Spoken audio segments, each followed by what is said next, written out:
Hi guys, welcome to another episode of the Armourer's Bench. Today we're lucky enough to be taking a look at the Benson-Poppenburg, one of the rifles submitted to the British Army's breech-loading rifle trials, held during the late 1860s.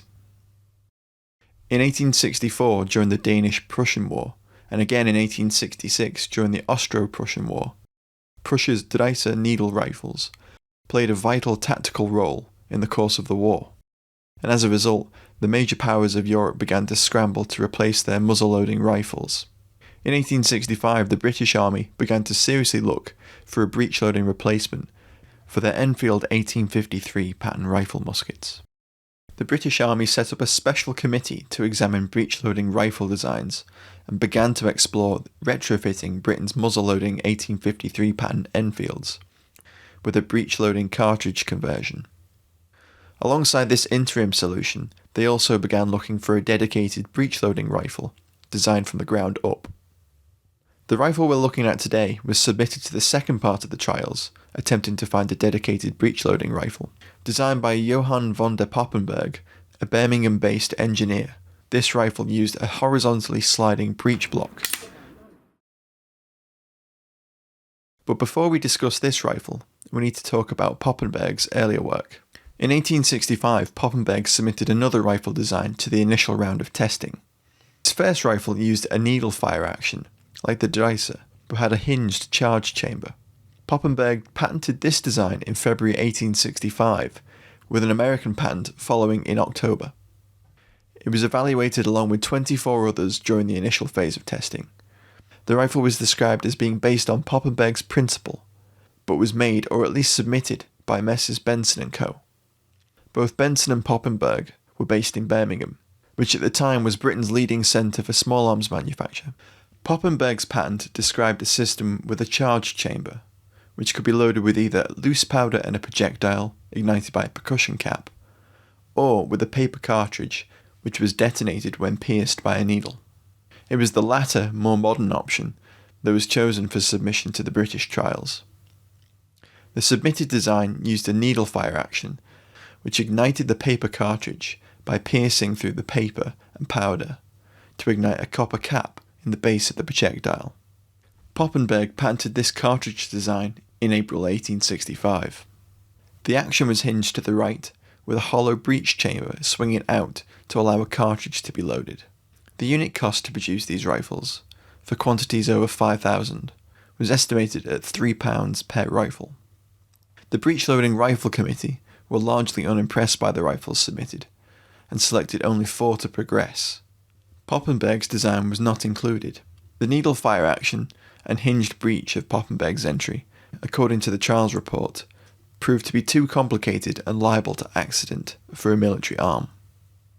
Interestingly, in October 1866, Poppenburg also patented a specific system for breech-loading conversions.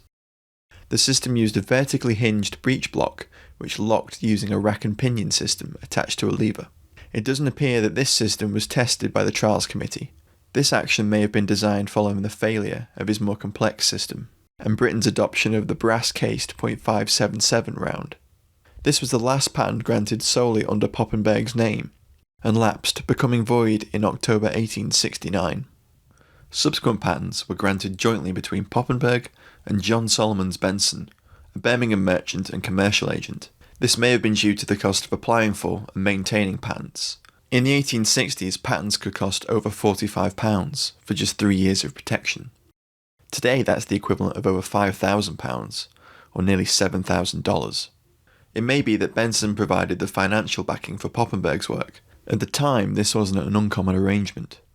In 1866-67, Benson and Poppenburg submitted a number of rifles for testing in the new breech-loading rifle prize competition launched by the War Office. The system submitted was radically different to Poppenburg's earlier needle fire designs. The patent for the new system was granted jointly to Benson and Poppenburg on the 22nd of December 1866. The new rifle had a breech which opened horizontally, with a tube breech block, which slid to the rear when a hinged lever was lifted and pulled backwards. Let's take a closer look at how the action works. To open the breech, the rifleman first depressed a small catch on the left side of the breech cover. Once depressed, the breech block could be pulled back by the hinged lever. Depressing the breech release button with the striker cocked will decock the action. Inside the action, we can see a pair of opposed slots in the walls of the receiver. This is where the locking piece slots into. The rearward movement of the breech block also actuated the rifle's T-shaped semicircular extractor. When loading, the round is placed on top of the extractor and the whole assembly moves forward to chamber the round when the action is closed. The extractor sits underneath the rim of the case, and when it reaches the end of its travel, it tilts up to also act as an ejector. At the end of the lever and breech block's travel, the lever pivots downwards and the locking pieces drop into the recesses in the side of the receiver. We can see that the breech block's locking piece pivots slightly during its travel. To load, the rifleman first depressed the catch on the side of the breech cover. He then pulled the breech lever back sharply to extract and eject the spent case. A new cartridge could then be loaded before the rifleman pushed the breech lever forward again to close the action. The striker or cocking piece was then pushed forward, cocking the weapon. It's also possible to run the entire action in one fluid motion, closing the breech and cocking the striker simply by pushing the cocking piece forward with the thumb. Once cocked, the weapon was ready to fire. The example we're examining today might be a slightly more refined version of the rifle that was actually submitted to the trials, as it differs from another rifle, said to be a trials gun, which more closely resembles the December 1866 patent, with a longer lever to open the action. At least 4 rifles, with some differences in design between them, were provided for testing. The War Office's April 1868 report on breech-loading arms found that 3 of the rifles submitted were shorter than the required length, while a 4th was too long, with the maximum overall length allowed being 51 inches. Examples of both full-length rifles with 32-inch barrels and carbine models with 23.5-inch barrels exist. Both of these lengths are significantly shorter than the Snyder Enfield's barrel length. The trials rifles appear to have been sighted out to 1,100 yards and were chambered in a 5.77 caliber cartridge, probably the cartridge selected officially in 1866 for the Snyder. At least 2 probable trials examples were also chambered in a .450 caliber cartridge.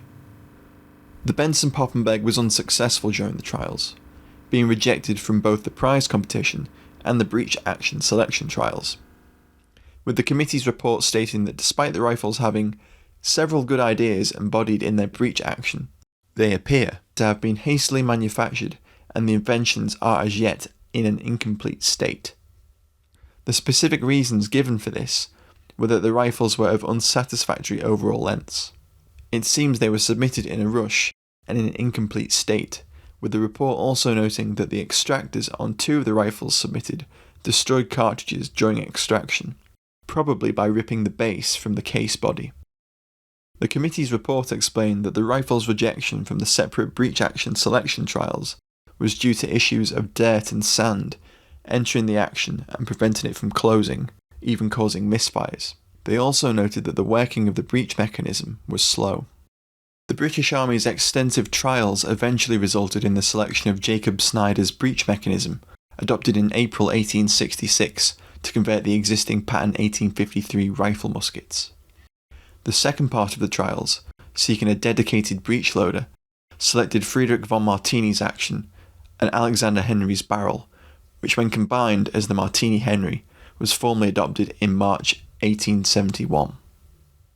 Thanks for watching, guys. I hope you enjoyed this look at the Benson-Poppenburg. This is a rifle I've wanted to take a look at for years.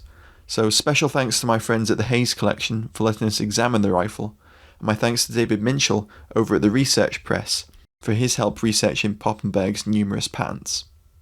If you enjoyed the video, please consider supporting Tab over on Patreon. We're an entirely viewer-supported channel, and your support helps us to keep putting together these thoroughly researched videos on guns like this one that have never been seen before online. Sharing the videos with friends also really helps us grow the channel, so please don't forget to like, share and subscribe. Thanks again for watching, and I'll see you in the next one.